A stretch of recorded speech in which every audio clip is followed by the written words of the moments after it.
Welcome to the deep dive. You know, you send us all sorts of fascinating things, articles, studies, those Wikipedia rabbit holes that just, well, they swallow your afternoon. They really do. But this time we're looking at something a bit different. It's an excerpt from a fictional story. It's called The Glitch Artist.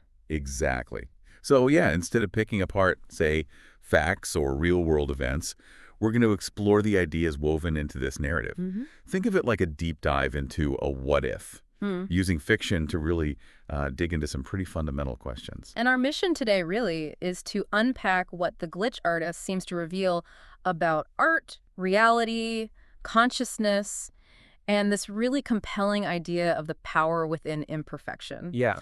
So the story, it introduces us to an artist who crafts these incredibly surreal virtual worlds for a mysterious client. Right, very mysterious. And it blurs the lines between what's real and what's dreamed, and it all leads to this truly unexpected revelation about the artists themselves. It's a fascinating setup, isn't it? I mean, what happens when the virtual feels, I don't know, more substantial than the physical? Right. And what can these intentional flaws, these glitches, what can they tell us about beauty? Or even the very nature of existence? Let's get into it. Okay, so let's start with this concept of glitch art itself, how the story presents it. It's not just random errors, right? It's deliberate. Exactly. The artist sees it as a kind of negotiation, maybe with pixels and algorithms, to find beauty through these imperfections. Which is, well, it's a pretty radical departure from the traditional idea that art needs to be flawless, Right. perfect. And what's interesting here is how the story positions glitch art as maybe a potential evolution of artistic expression. How so? Well, instead of aiming for perfect representation, the artist actively engages with the inherent limitations, the quirks, of digital media. Oh. You could almost see parallels with earlier artistic movements that deliberately broke from convention to explore new forms, new perspectives. Absolutely. And the story touches on how some people initially dismiss glitch artists as, like, just pranksters or something. Yeah, not serious artists. Right. While others recognize a deeper intent, seeing their work as, and this is a quote, doorways to magic. Ooh, I like that. It really makes you reconsider your own definitions of art and creativity, doesn't it? Is the pursuit of perfection always the most fruitful path? Or can embracing the unexpected, the glitch, open up entirely new ways of seeing and understanding? It's definitely a perspective shift. It really is. And the artist's tools here, we're talking pixels and algorithms, they're fundamental to understanding this. Not brushes and canvas. Exactly. Yeah. Think of it this way. Yeah. Instead of mixing paints on a palette, the glitch artist might say, intentionally overload a digital process or manipulate code in unexpected ways. And the resulting visual anomalies, the glitches, become the art itself. It really highlights how the medium can not only shape the art, but also redefine what we even consider artistic skill. Now, let's turn our attention to this enigmatic client and these really bizarre commissions they give the artist. Oh yeah, these are great. The first one is just perfect. Create me a world where everything breaks and nothing falls. It's so poetic. Yeah. And yet completely paradoxical. Well- It instantly draws you in. Totally. And the anonymity of the client, the encrypted communication, it all just adds to the intrigue. But it's the nature of the requests themselves that really propel the story into these surreal realms. Like what else? Well, things like construct a river that forgets it is water, or paint me a garden where the flowers remember being stars, Okay. and build a city that mourns itself. I mean, these are deeply metaphorical, incredibly evocative. They really are. And you can see how grappling with these almost impossible demands would push the artist further and further into the abstract, inevitably blurring the boundaries of their own reality as they try to visualize and, create these concepts. It's almost as if the client's requests are designed, maybe unconsciously, to dismantle the artist's conventional understanding of the world. That raises a fascinating question, though, about the power dynamic between the creator and the commissioner. Right. Are these simply artistic prompts, or do they serve some deeper, perhaps even unconscious purpose? For both of them. Yeah. The increasing abstraction could be interpreted as a sort of descent into more fundamental layers of thought, maybe, and perception. Which naturally leads us to this next point, the increasing blurring of the virtual and the real. It gets pretty intense. Yeah, the artist becomes so absorbed in these virtual projects, so intent on fulfilling these strange requests, that they start to neglect their physical well-being, their connections to the outside world, Basic stuff. It's quite a stark portrayal of the immersive potential and maybe the dangers of these, deep virtual environments. It certainly highlights the seductive nature of really engaging VR. But the dreams become a critical point of intersection here. Okay, the dreams. How so? Well, they're not just random subconscious noise. They seem to be a space where the created virtual worlds and the artist's inner worlds start to merge. Ah. And the image of the client in the dream as unfinished with those pixel edges shimmering. That's incredibly telling, isn't it? Yeah, it suggests a shared, maybe incomplete nature between them. Exactly. And then there's that cryptic message the client delivers in the dream: you have to find the fold. Right. Find the fold. What does that even mean? It's this mysterious phrase, seemingly nonsensical at first, but it becomes the pivotal point for everything that follows. What's really intriguing is how the subconscious seems to be guiding the artist's conscious actions here. This dream encounter doesn't feel like just a random plot point. It acts as a catalyst, pushing the artist toward a discovery they might not even consciously understand they need to make yet. So, taking this cryptic message to heart, the artist creates the fold.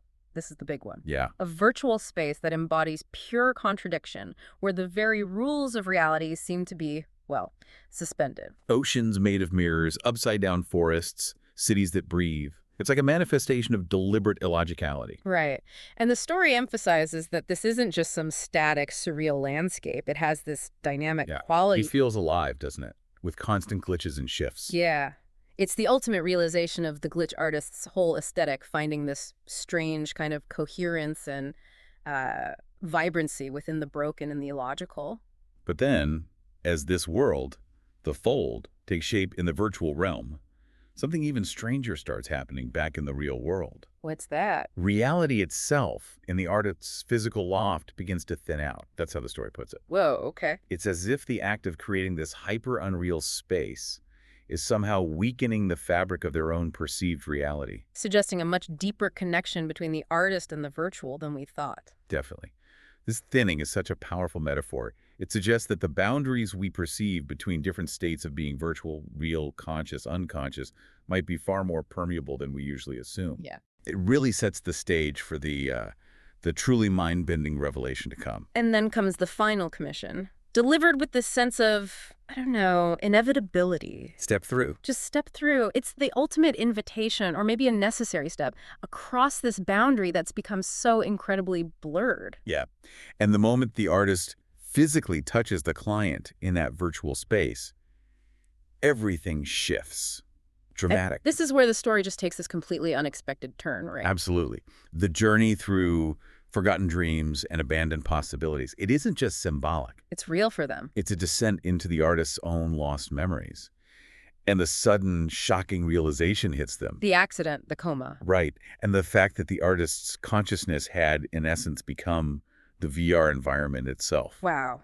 That's a profound aha moment that just reframes everything we've encountered so far in the story. Totally. So the client, this mysterious driving force behind all those surreal commissions, wasn't an external entity at all. He was a manifestation of the artist's own consciousness. The part that held onto the memory of the physical trauma, the real world. The implications for our understanding of self, of reality, they're just staggering. I mean, does our consciousness require a physical body? Or can it exist and even create within a purely digital framework? It compels you to really question your definition of reality, doesn't it? And it does. If consciousness can not only persist but actively shape a virtual environment, does that virtual space then hold a genuine form of reality for that consciousness? And what does it mean to be alive, to have agency within such a state?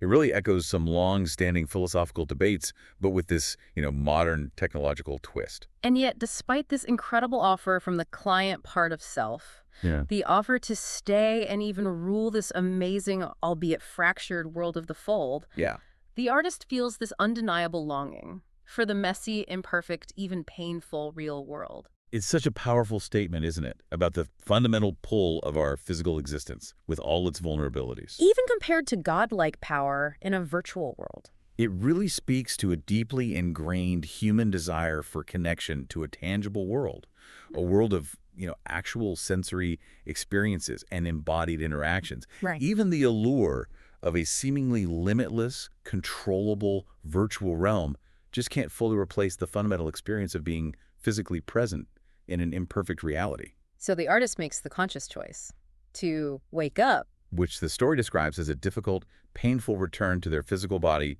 after who knows how long in the coma. It really underscores the incredible resilience of the human spirit, maybe, and the enduring draw of the physical world, flaws and all. And the story emphasizes the recovery process is long, arduous. It highlights the real-world consequences of that extended detachment. Mhm. But what's truly significant, I think, is the continuation of their artistic practice back in the physical world. How does it change? Well, it's now informed and enriched by their virtual experience. They intentionally incorporate those glitches, those imperfections, into their tangible art. Oh, interesting. So the time spent within the VR, within their own fragmented consciousness, it hasn't been erased. Not at all. It's become a fundamental part of their artistic vocabulary now. And that final message the story leaves us with, that beauty can emerge from what is broken, from the refusal to give up, and from the power of dreams even when facing darkness. Yeah, it ties everything together so beautifully. It brings us right back to that initial idea of finding beauty in imperfection, but now with a much deeper, almost existential weight behind it.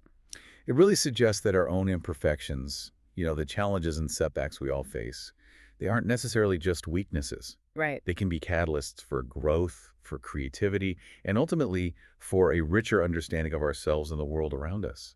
It's a really compelling thought that extends far beyond just art. Definitely. So as we wrap up our deep dive into the glitch artist, we've journeyed through this idea, the power of embracing imperfection, not just in art, but maybe as a fundamental aspect of existence. Mm-hmm.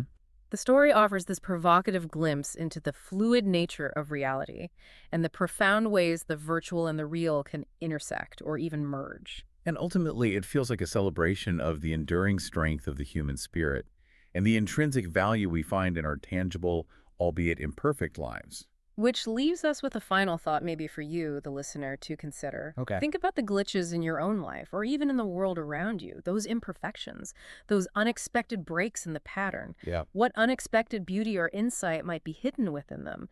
Could embracing these imperfections maybe lead to surprising new forms of creation?